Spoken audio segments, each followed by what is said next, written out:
فوز أمري إلى الله إن الله بصير بالعباد ولا حول ولا قوة إلا بالله العلي العظيم حسبنا الله ونعم الوكيل نعم المولى ونعم النصير أعوذ بالله من الشيطان اللعين الرجيم بسم الله الرحمن الرحيم الحمد لله الذي لا مضاد له في ملكه ولا منازع له في أمره ولا شبيه له في عظمته ثم الصلاة والسلام على رسوله الكريم الأمي المكي المدني القرشي الهاشمي بالقاسم محمد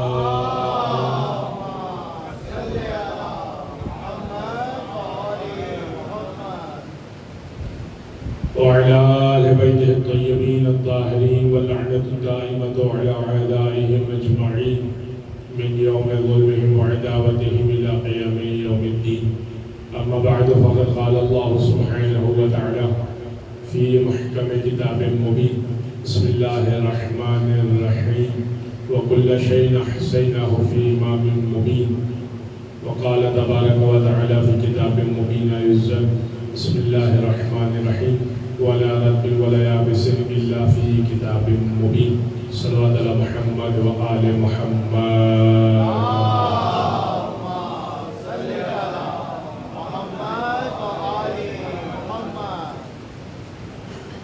حضرات گرامی، یہ ایام عزا ایام غم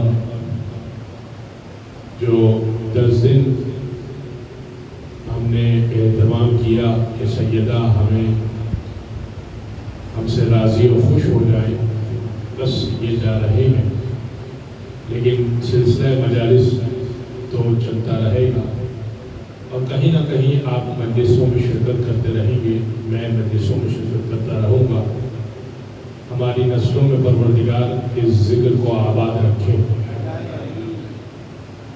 اس لیے کہ اس ذکر سے ہم ہیں، ہمارا تشخص ہے، ہماری ویلیو، ہماری بساط ہے تو اس ذکر سے ہے۔ اس ذکر کو چھوڑ کر کچھ بھی نہیں ہے، اور اس میں بھی جو سب سے اہم چیز ہے وہ گریہ ہے۔ اس گریے سے دشمن کو بہت تکلیف ہے، خاص طور پہ گریہ امام حسین سے دشمن کو بہت تکلیف ہے۔ کتنا عرصہ ہو گیا اس واقعے کو آپ یاد کیوں کرتے ہیں؟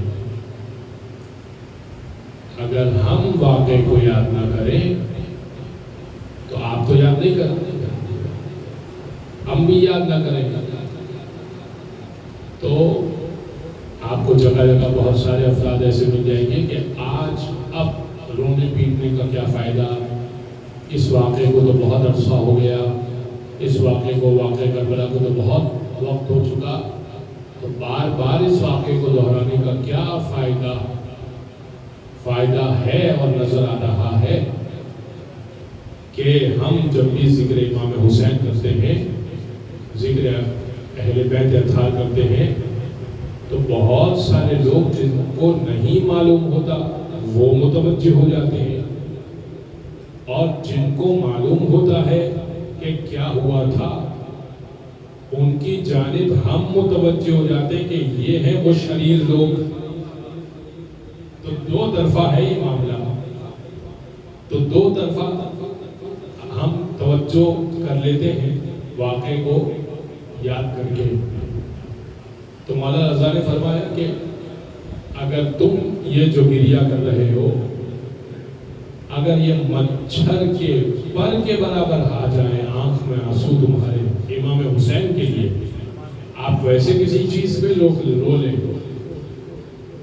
کسی بات پہ آنکھ میں آنسو آ جائے تو وہ تو کسی کام کا نہیں ہے، بلکہ امام کی حدیث ہے، چھٹے امام کی فرمایا کہ لِكُلِّ سِرٍ ثواب،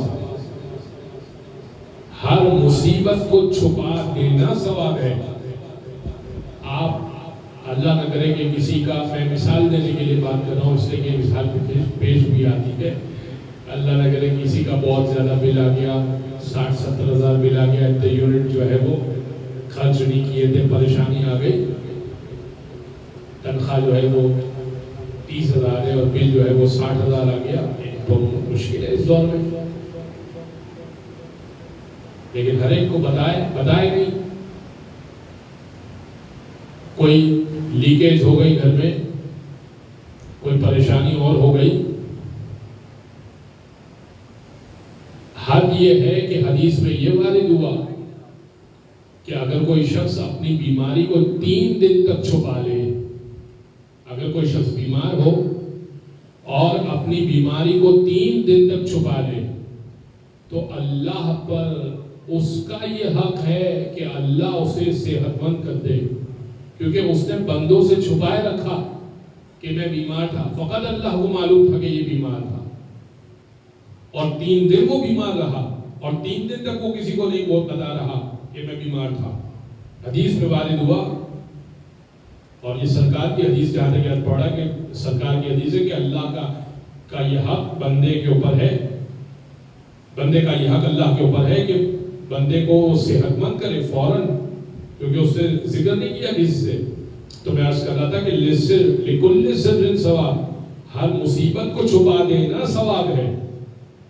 بل اچانک بہت زیادہ آ گیا، چھت کی لیکیج ہو گئی، گھر میں کوئی اور پریشانی آ گئی، کوئی اور مشکل آ گئی، کوئی اور پریشانی آ گئی، دوسروں کو نہ بتائیں. اس میں ثواب رکھا ہے اللہ نے. بتا دینے میں حرج نہیں ہے، بتا دینے میں حرج نہیں ہے، مگر چھپا دینے میں ثواب ہے. مصیبت چھپا دینے میں ثواب ہے، مگر امام فرما رہے ہیں لکل سر ثواب الا الدمعۃ فینا، مگر ہر مصیبت کو چھپا دینا ثواب ہے، ہماری مصیبت کو بتا دینا ثواب ہے. اپنی مصیبتیں چھپاؤ، حسین کی مصیبتیں بیان کرو. یہ حسین کی مصیبت کا اجر تمہیں ملے گا. اپنی مصیبتیں چھپاؤ گے. اور مولانا نے فرمایا کہ لوگوں سے مانگنا ایسا ہی ہے، اس کو کچھ اور بہتر انداز سے بیان کرو کہ ہر شخص ہر ایک کے آگے اپنا مسئلہ بیان کرتا ہے. اور بعض دفعہ تو ہاتھ پھیلانے والا سلسلہ بھی ہوتا ہے کہ کسی سے کہہ دیا، اس لیے کہہ دیا کہ اندازہ ہوتا ہے کہ اس کو بتائیں گے تو یہ ہمارا مسئلہ حل کرے گا. ایک تو ہوتا ہے دوست کو بتاتا ہے، وہ تو بتاتا ہے، اس لیے بتانا چاہیے کہ اچھی بات ہے، دل کا بوجھ بھی ہلکا ہو جاتا ہے. اور دوست ہونا بھی چاہیے. یہ بھی مولا کی حدیث ہے کہ ایک وہ شخص ہے کہ جس کے پاس دوست نہیں ہے. یہ مولا علی کی حدیث ہے، اور جہاں تک یاد پڑتا ہے کہ مولا زین العابدین کی بھی اسی طرح کی حدیث ہے کہ ایک وہ شخص ہے کہ جس کے پاس دوست ہی نہیں ہے، یہ تو بہت ہی بد نصیب ہے. اور فرمایا اس سے زیادہ بد نصیب تو وہ ہے کہ جس کے پاس دوست ہو اور وہ حاصل ہو جانے کے بعد کھو دے. اس سے بڑھ کر بد نصیب تو کوئی نہیں ہے. ایک تو بد نصیب وہ ہے جس کا کوئی دوست نہیں ہے. پھر فرمایا کہ دوسرا بد نصیب، اس سے زیادہ بد نصیبی تو وہ ہے کہ دوست مل گیا پھر کھو دیا. بات پہ دوستی ختم کر دیتے، فضول کوئی بات نہیں ہے دوستی ختم، کوئی بات نہیں ہے دوستی ختم. نہیں، اس طرح نہیں دوستی چلتی ہے. چھوٹی چھوٹی باتیں ہوتی ہیں، مشکلات ہوتی ہے زندگی میں ہے. تو انسان کسی کو بات کر رہا تھا میں کہ انسان مولا کائنات نے فرمایا کہ کسی کو کسی کی اپنی مشکل بیان کرنا اس غرض سے کہ وہ میرا مسئلہ حل کرے گا مالی اعتبار سے یا کسی بھی اعتبار سے کہ وہ میرا مسئلہ حل کرے گا. وہ کسی سے اپنا مسئلہ اس لیے بیان کرنا کہ وہ میرا مسئلہ حل کرے گا کا اس میں مشکل ہے. کیا مشکل ہے؟ کہ انسان اور پروردگار میں فرق یہ ہے کہ اللہ سے بیان کرو تو اللہ کر رہا ہے مسئلہ حل. اللہ سے آپ نے بیان کیا اپنا مسئلہ حل. اللہ اگر کر رہا ہے اور بندہ اگر کر رہا ہے، کہ اگر بندہ کر دے گا تو احسان ہے. بندے سے آپ نے بات بیان کی، بندے نے مسئلہ حل کر دیا. کہ اللہ اور بندے میں فرق یہ مولا کائنات کہتے ہیں کہ بندے سے اگر مسئلہ بیان کیا اور اس شخص نے مسئلہ حل کر دیا تو احسان طلب زندگی گزارے آپ. اور اگر نہیں کیا تو شرمندگی کہ بات بھی ہوئی اور بات ضائع بھی ہو گئی. بات بھی کر دی کہ 1 لاکھ قرضے کی ضرورت ہے, 1.5 لاکھ قرضے کی ضرورت ہے, اور بات بھی ضائع ہو گئی. اس سے کہہ دیا کہ نہیں ابھی تو فی الحال نہیں ہے میرے پاس. تو بات بھی تو گئی منہ سے, الفاظ بھی گئے منہ سے, اور بات بھی پوری نہیں ہوئی. تو بندہ کر دے تو احسان ہے, اور نہ کرے تو شرمندگی ہے. کہ اللہ کر دے تو اس کی رحمت ہے اور نعمت ہے, اور نہ کرے تو اس کی مصلحت ہے. کوئی وجہ ہوگی جب نہیں دے رہا. اولاد مانگی اللہ سے, نہیں دے رہا اللہ, تو شرمندگی تو نہیں ہوتی نا اللہ کے سامنے. بھائی نہیں دے رہا, مصلحت ہوگی, کوئی وجہ ہوگی, اس کے خزانے میں کمی تھوڑی ہے. نہیں دے رہا, گھر بڑا مانگا نہیں دے رہا. اب بندے سے مانگے, اگر دے دے احسان تلے ساری زندگی گزارے. ہم نے دیا گھر, ہم نے تمہیں یہ گاڑی دلائی ہے, ساری زندگی احسان تلے دبتے رہے. کہ اللہ سے مانگے, دے دے اس کی نعمت ہے, نہ دے اس کی مصلحت ہے. کہ یہ فرق ہے اللہ سے مانگنا اور بندے سے مانگنا. تو میں عرض آپ کی خدمت میں کر رہا تھا, آنسو کا بہنا, بات تو کچھ اور نکل گئی. آنسو کا بہنا, خاص اس آنسو سے بہت تکلیف ہے. امام نے فرمایا کہ اگر تمہاری آنکھ سے مچھر کے پر کے برابر, مولانا رضا فرما رہے ہیں, مچھر کے پر کے برابر آنسو نکل جائے حسین کے نام پر, اپنی مشکل کے لیے نہیں, ابھی سمجھایا اپنی مشکل کا کوئی فائدہ نہیں, اپنی مشکل نہیں, حسین کی مشکل پر آنسو نکل جائے مچھر کے پر کے بر, مثلا جناح الذباب, تو اس کا فائدہ کیا ہوگا؟ اللہ سارے گناہ بخش دے گا, سارے. پھر امام نے وضاحت کی, امام نے اسی حدیث کو وضاحت کی, قلیلاً کان او کثیرا, تھوڑے ہوں تمہارے گناہ یا زیادہ ہوں. تھوڑے گناہ ہوں, اللہ کی بارگاہ میں آئے ہو اور حسین پر رو لیے, اللہ بخش دے گا. کثیرا, کثیر لے کر آئے اللہ بخش دے گا.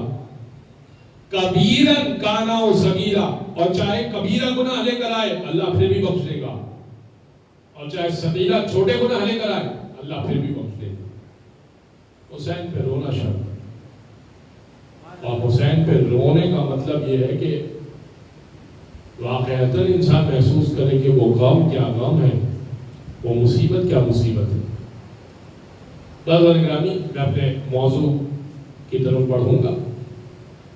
ہم یہ ڈسکس کر رہے ہیں اور اس کی طرف کوشش کر رہے ہیں کہ قرآن اور امام یکجا ہیں. کتاب مبین اور امام مبین ایک ہی چیز کے دو نام ہیں. قرآن جب کہہ رہا ہے یا کل شیء احصیناہ فی امام مبین, ہر چیز کو ہم نے امام مبین واضح امام کے اندر بند کر دیا ہے. اور پھر قرآن کے بارے میں اللہ کہہ رہا ہے وَلَا رَتْبٍ وَلَا يَابِسٍ إِلَّا فِي كِتَابٍ مُبِينٍ. ہر چیز کتاب مبین کے اندر, کوئی تری ایسی نہیں ہے, کوئی خشکی ایسی نہیں ہے جو کتاب مبین کے اندر نہ لکھ دی ہو. ہر چیز تو اگر کتاب مبین کے اندر ہے تو میں نکال کیوں نہیں پا رہا؟ سوال ہے بھئی, اگر ہر چیز کتاب مبین کے اندر ہے تو اتنی بحث کیوں ہے, اتنا جھگڑا کیوں ہے کہ روزہ کب کھولنا ہے, اتنا جھگڑا کیوں ہے کہ وضو ایسے کرنا ہے یا ویسے کرنا ہے, سر دھونا ہے یا مسح ہونا ہے, پیر دھونے ہیں یا پیر کا مسح ہونا ہے. اتنا جھگڑا کیوں ہے؟ قرآن میں لکھا ہے تو بس لکھا ہے, اتنا تو واضح ہوگا. جب اتنا واضح ہے قرآن میں تو مجھے کیوں سمجھ میں نہیں آ رہا؟ اب سنیے گا اس کا جواب سنیے گا. دیکھیے عزیزان گرامی, مثال کے طور پر کسی جگہ کا ویزا تو کھلا ہوا ہو, عراق کا ویزا الحمدللہ کھل گیا، عراق کا ویزا تو کھلا ہوا ہو، کسی جگہ کا ویزا تو کھلا ہوا ہو، اور آپ نے یا میں نے پاسپورٹ نہ بنوایا ہو، پاسپورٹ کسی نے نہ بنوایا ہو، اور پھر الزام دیں گے پہنچ ہی نہیں پا رہا عراق۔ بھائی ویزے کھلے ہوئے ہیں، تمہارا پاسپورٹ کا مسئلہ ہے، جا کے پہلے پاسپورٹ بناؤ گے، ویزا لگواؤ گے تو عراق پہنچو گے، ویسے نہیں پہنچ سکتے۔ یہ بات سمجھ میں آئی؟ مثال سمجھ میں آئی؟ تو مسئلہ رستے کا نہیں آ رہا، مسئلہ یہ ہے کہ آپ نے ڈاکیومنٹیشن پوری نہیں کی ہے۔ اب قرآن میں تو ہر چیز ہے، راستہ تو کھلا ہوا ہے، آپ کے پاس پاسپورٹ نہیں ہے، آپ کے پاس پاسپورٹ نہیں ہے، پاسپورٹ لے کر آئیے، اہل بیت، اہل بیت لے کر آئیے جو اس قرآن کو سمجھائیں گے اور آپ کو منزل مقصود یعنی جنت تک پہنچائیں گے۔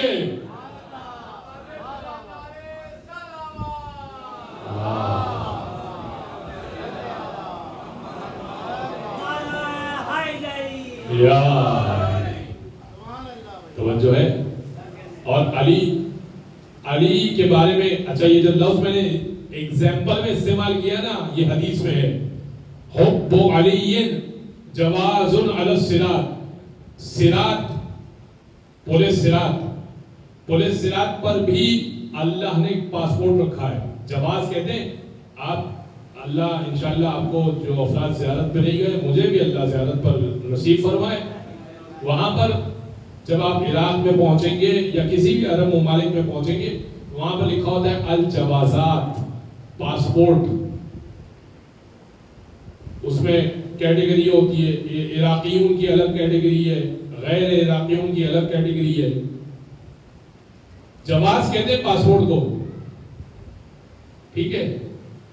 رسول فرما رہے ہیں حب علی، سنے گا، حب علی جواز علی الصراط، جب صراط سے گزرو گے تو تم سے پوچھا جائے گا اعمال نامے میں کوئی ایسی چیز ہے کہ صراط سے گزرنے دیا جائے، اور وہ ہے علی کی محبت۔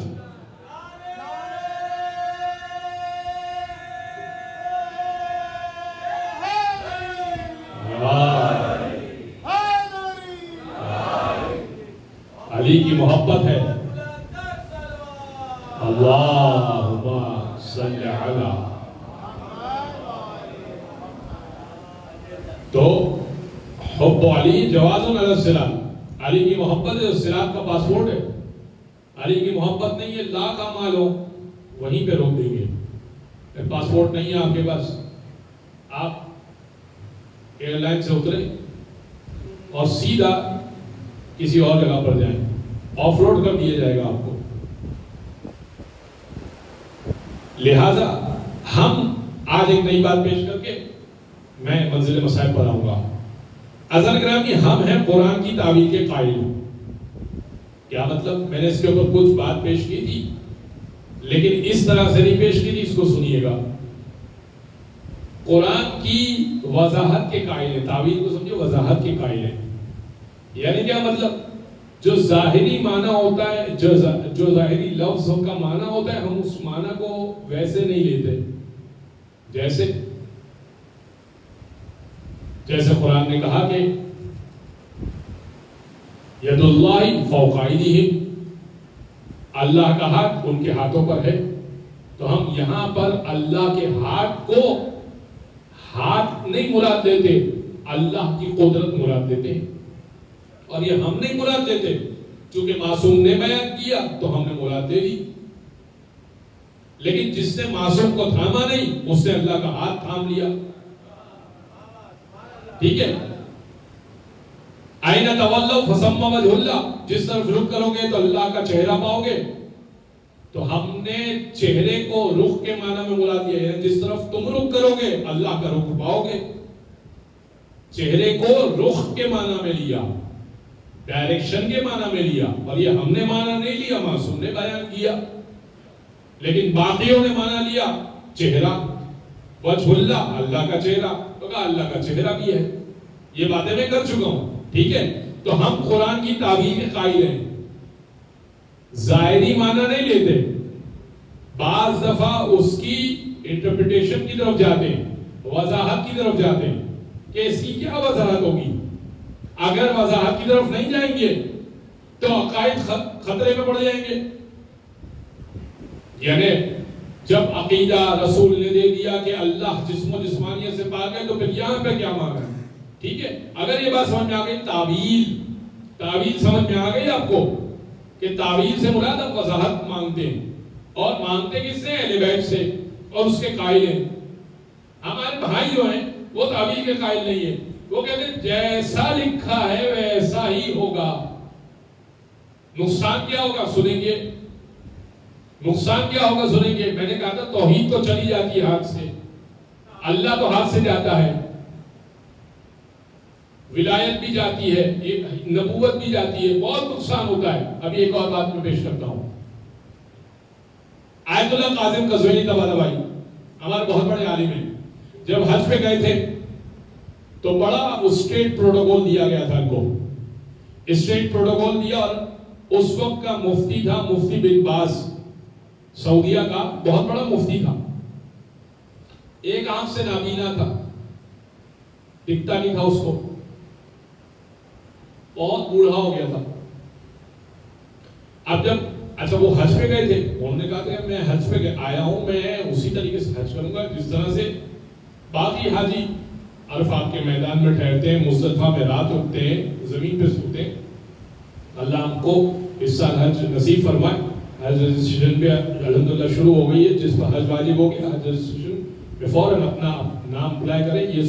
اس کو سوچے نہیں کہ اتنے پیسے لگیں ہوتے ہیں. حج واجب ہو گیا، حج پر جانا واجب ہے. مال آ گیا، حج واجب ہے. تو سنیے گا، تو اب وہ حج پہ گئے تو ان کو حج کے بعد ڈنر پہ بلایا، کھانے پہ بلایا. کھانے پہ بلانے کے بعد مفتی کے سامنے کر دیا. مفتی کے سامنے کرنے کے بعد کہا کہ آپ کے یہاں پر عجیب طریقہ ہے ایران میں. اچھا وہ ایران کے تھے، آیت اللہ قاسم قزوینی طباطبائی سے اندازہ ہے کہ آپ کو ایران سے. انہوں نے کہا ٹھیک ہے میں آپ کو جواب دیتا ہوں، پہلے کھانا کھا لیں. کہ آپ کے یہاں جالیاں چننے کا بڑا رواج ہے. ہر جگہ ہر وقت زری بناتے جالیاں چنتے، زری بناتے جالیاں چنتے. یہ کیا طریقہ ہے؟ امام حسین کی زری بنا دی، مولا رضا کی زری بنا دی. اب مولا تو میں کہہ رہا ہوں، ٹھیک ہے نا، مولا علی کی زری بنا دی.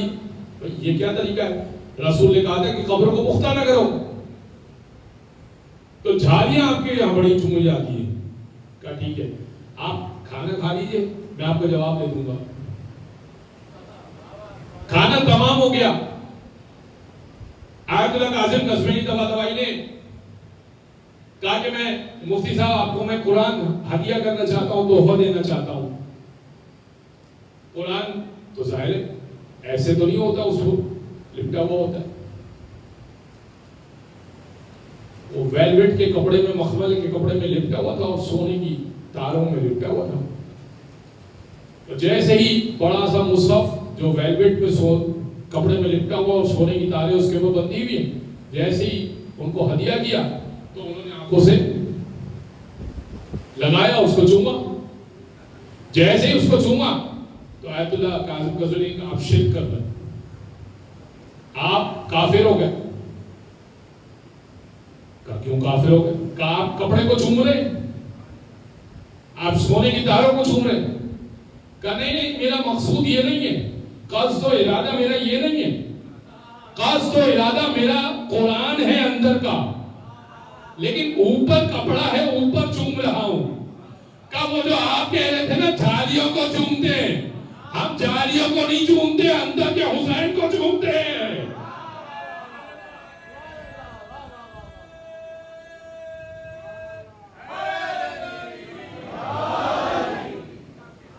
توجہ ہے رضا نگرامی.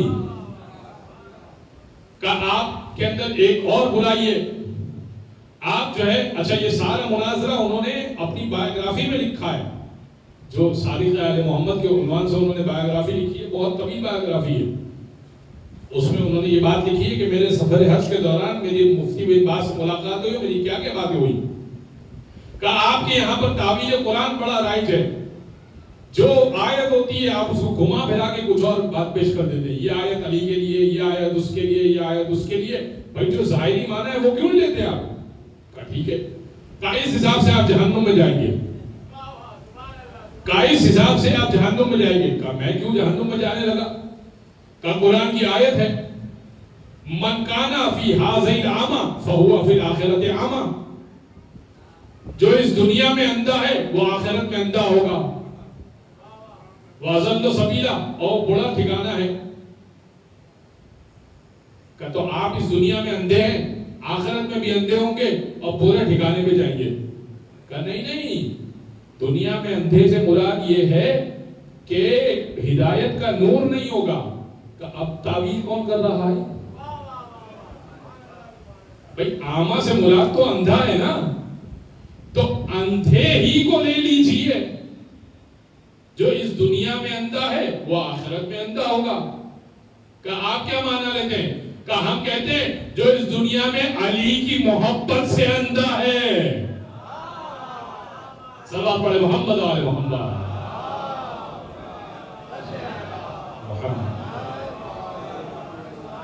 یہ ہے قرآن چھوڑ دینے کا نتیجہ، اہل بیت چھوڑیں قرآن جائے گا، قرآن چھوڑیں اہل بیت جائیں گے، یہ اپنے پاس سے جب قرآن کی کوشش کرتے ہیں تو مفتی بھی ذلیل ہوتا ہے،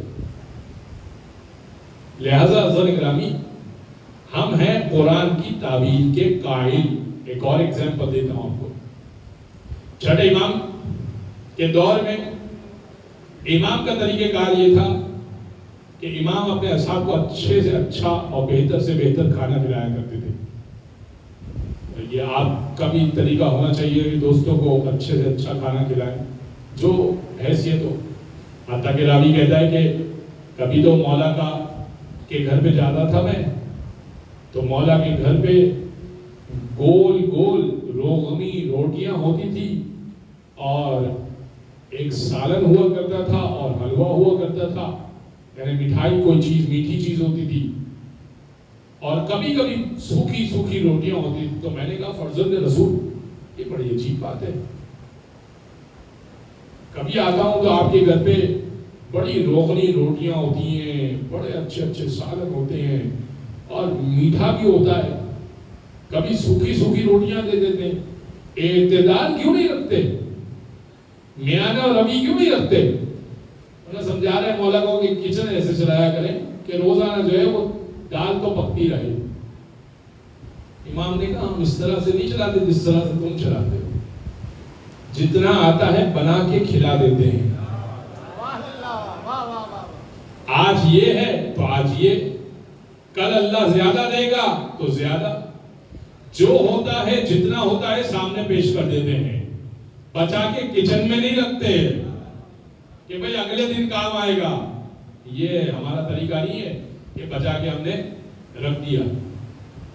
تو کہتا ہے کہ ایک دن میں مولا کے، اب یہ دوسرا ہے، اصحاب بہت سارے آیا کرتے تھے مولا کے پاس، بیٹھتے تھے باتیں بھی کرتے تھے، اور مولا سے تفسیر کی بات، کبھی قرآن کا کچھ پوچھ لیا، کبھی عقائد کا کچھ پوچھ لیا چھٹے امام کے پاس۔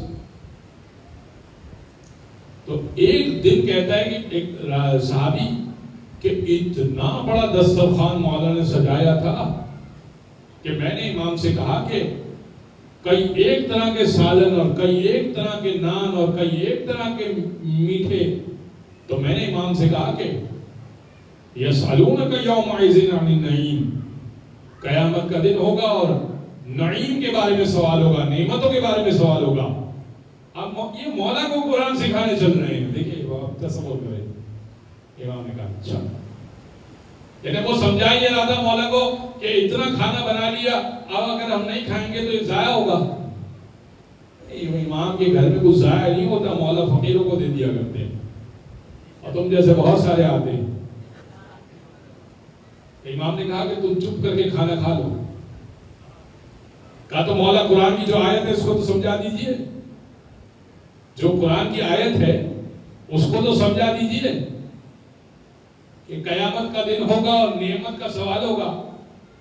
کہ اللہ کے لیے بڑا گناہ ہے, بڑی بری بات ہے, اور یہ عام شخص کے لیے بری بات ہے کہ پہلے کھانا کھلائے پھر حساب مانگے. بری بات ہے نا. ایک تو پہلے میں آپ کو بریانی کھلاؤں پھر آپ سے ایک ایک چاول کا حساب لوں. کتنی بری بات ہے. کہ یہ اللہ کے لیے بری بات ہے کہ پہلے تو کھانا دے, روغنی نان دے, مختلف قسم کے حلوے اور مٹھائیاں اور گھر میں اتارے, اسباب پیدا کرے, مختلف قسم کے سالن کے اسباب پیدا کرے, اور جب ہم اپنے دسترخوان پہ سجا دیں تو اللہ قیامت میں سوال کرے فلاں دن کیا کھایا تھا. کہ تو مولا یہ نعیم سے, نعمت سے کیا مراد ہے؟ کہ وہ دن کہ جس دن قیامت میں نعمت کا سوال ہوگا. یہ علی کی ولایت کی نعمت ہے, اس کا سوال کرے گا اللہ. نعمت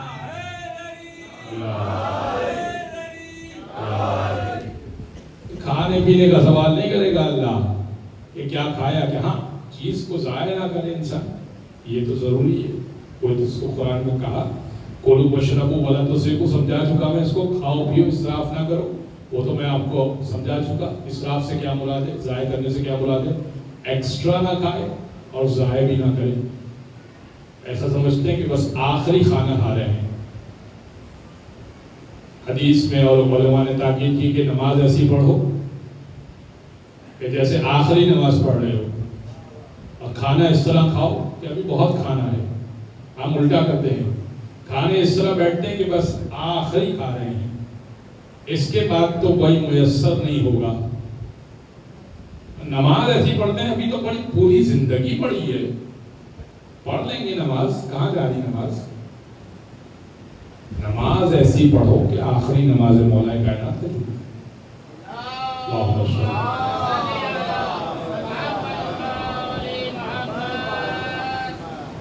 لہذا اس بات کو سمجھیے کہ نعیم سے مراد علی کی ولایت ہے, علی کی محبت ہے, کہ جس کا قیامت میں سوال ہوگا کہ محبت علی کا کیا کیا. تمہارے دل میں محبت علی تھی, اس کے تقاضوں کو پورا کیا یا نہیں کیا. اس کا تقاضا کیا ہے؟ ایک بات پڑھ کے میں بس منزل مسائل پر آ جاؤں گا. یہ آخری بات ہے. یہ جو ہم نے کل شاید شب عاشور موقع لگا, اس سے ابھی بات پیش کر رہا ہوں, کل ہو سکتا ہے ممکن ہے دوہرا دوں. جو ہم نے سیاہ لباس پہنا ہے نا, ایک یونیفارم ہے. کہ میں شب عاشور جہاں بھی پڑھتا ہوں میں بات بیان کرتا ہوں, ہمارا ایک یونیفارم ہے. کالا لباس پہچانا جاتا ہے کہ یہ مولا کا چاہنے والا جا رہا ہے, مومن جا رہا. اب جلوسوں میں جا رہے ہیں, نیاز تو لے رہے ہیں, لیجئے, بہترین ہے, اچھی بات ہے. مولا کے در سے نہیں لیں گے تو کہاں سے لیں گے؟ اچھی بات ہے, لیجئے, زیادہ بھی لیجئے, اتنا لیجئے کہ فریج بھر جائے, بے شک لیجئے. کھا کے کچرا پھینکنا, جلوس گزرتا ہے تو زحمت جو ہے محلے والوں کو ہوتی ہے. اور کن کا جلوس تھا؟ شیعوں کا جلوس تھا.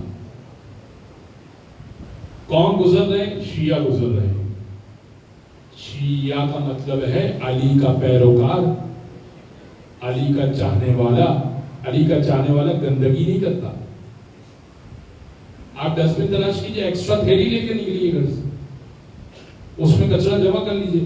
جہاں نیاز جمع کرنے کے لیے آپ کے پاس ایک تھیلی ہے, تو کچرا جمع کرنے کے لیے تھیلی رکھ لیجئے, گھر جا کے آپ پھینک دیجئے. کیا برائی ہے اس میں؟ کیا برائی ہے اس میں؟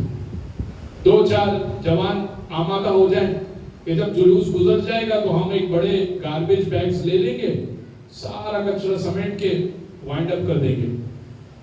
نہیں, میونسپل کی ذمہ داری ہے, فلاں کی ذمہ داری ہے, فلاں کی کسی کی ذمہ داری نہیں ہے. آپ کی ذمہ داری ہے کہ آپ کچرا نہ پھینکیں, اور اگر کسی نے پھینک دیا تو آپ اٹھا لیں. کیا آر کیا ہے اس میں؟ برائی کیا ہے اس میں؟ یہاں سے شروع کرے نا, وہ کرے, وہ نہیں کرے گا, آپ کریں. ہاں میں کروں, میں کروں, میری ذات کرے. اگر میں نے کالا لباس پہنے اب میں نہیں رہا، میں مولا کا ریپریزنٹیٹیو بن کے چل رہا ہوں۔ اب اس کا مطلب یہ کہ میں کسی کو دھوس سے بات کر رہا ہوں نا تو بول کے جائیں گے ہاں بھائی 9-10 ہے نا ان کے دن ہیں، سنے نہیں جملے، 9-10 ہے نا تو ان کے دن ہیں، کر لیں گے 12 ہماری بھی آئے گی۔ یہ مشکل ہے حضرت کرام، یہ مشکل ہے، یہ نہ کریں۔ حسین ابن علی نے کہہ دیا نا کہ تم نے جو 4-5 کلومیٹر کا جلوس چلے تھے جس میں، اور ایک وہ کہ جو ہمارے ساتھ آنا چاہ رہا تھا اور ہول تھا، وہ تمہارے ایٹیٹیوڈ اور تمہارے رویے کی وجہ سے پیچھے ہو گیا کہ اگر ایسے ہوتے مومن تو ہمیں تو نہیں آنا یہاں پر، ہم تمہارا جلوس قبول نہیں کر رہے۔ کہاں لے کے جائیں گے ان 10 دن کی عزاداری کو؟ تو حضرت گرامی بس اس سے زیادہ گفتگو نہیں کروں گا اس عنوان پر۔ کالا لباس پہن لیا، یہ یونیفارم ہے، آپ اس کا مطلب ڈیوٹی پر ہیں۔ میرے سر پہ اگر امامہ ہے اس کا مطلب میں آن ڈیوٹی ہوں،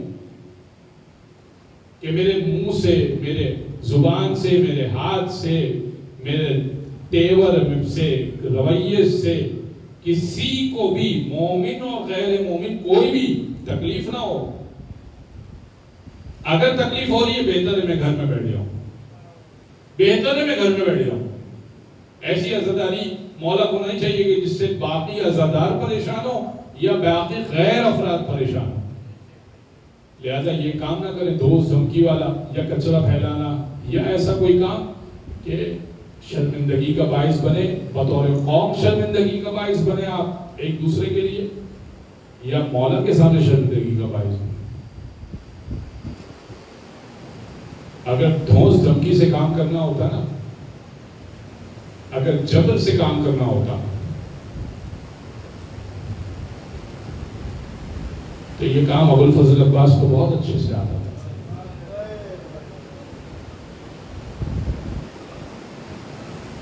فقط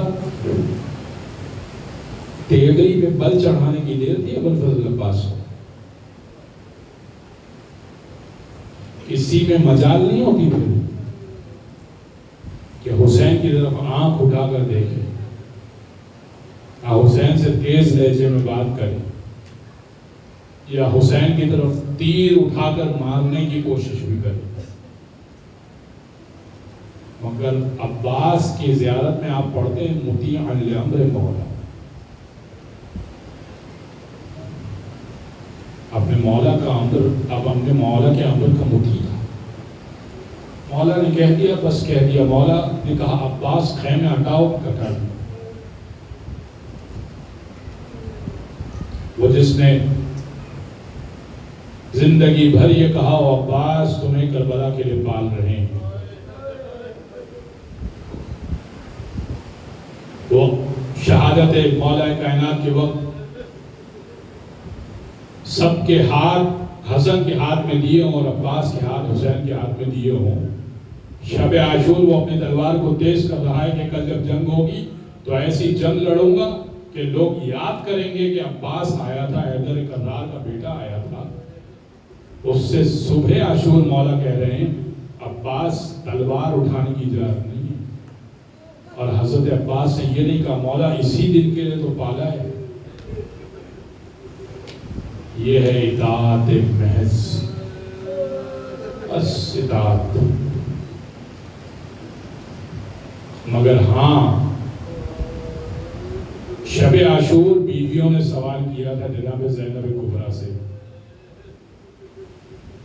کہا اے جناب زینب کبریٰ کل جب جنگ ہوگی تو ہمارے سارے مرد مارے جائیں گے؟ فرمایا سب مارے جائیں گے۔ کہا اے جناب زینب کبریٰ ہمارے پردوں کا کیا ہوگا؟ کب پردوں کا کی پریشانی نہ لو، تمہارے پردوں کی حفاظت رہے گی۔ یہ یزیدی نا ہمارے خیموں میں نہیں گھس سکتے، ان میں اتنی جرت نہیں ہے۔ جناب زینب نے سب کو شب عاشور وعدہ کیا تھا،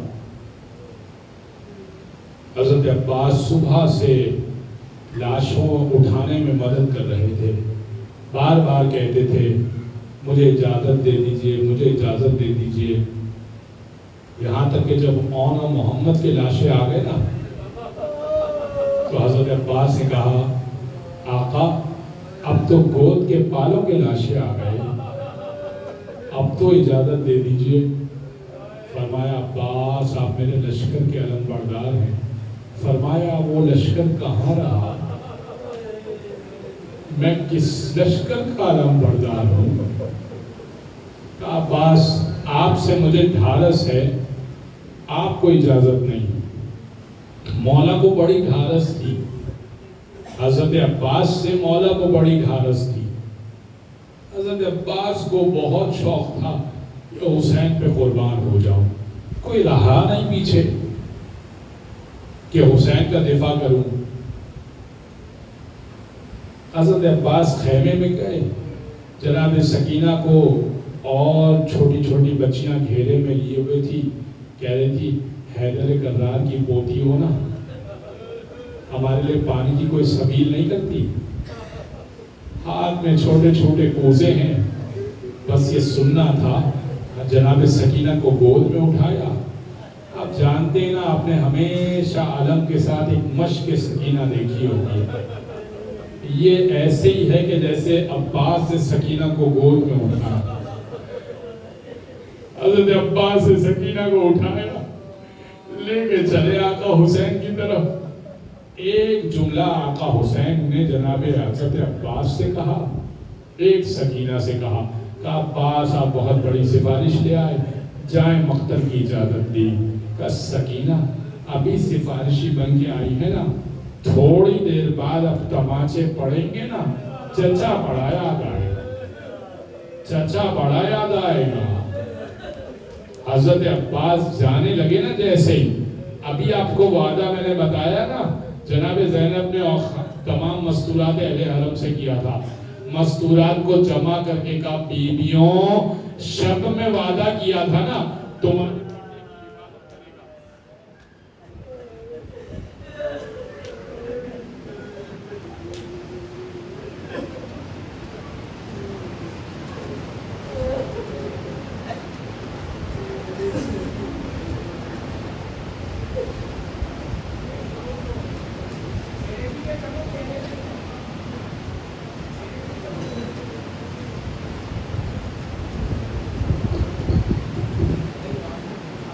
کا بیبیوں شب میں تم سے وعدہ کیا تھا نا، شب میں تم سے وعدہ کیا تھا نا، اللہ تمہارے پردے کی حفاظت کرے گا۔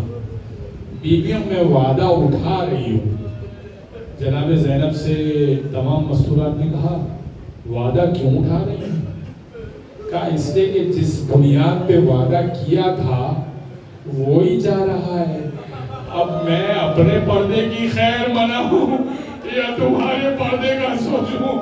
میرا پردہ محفوظ نہیں ہے تو میں تمہارے پردے کی کیسے ضمانت دے سکتی ہوں؟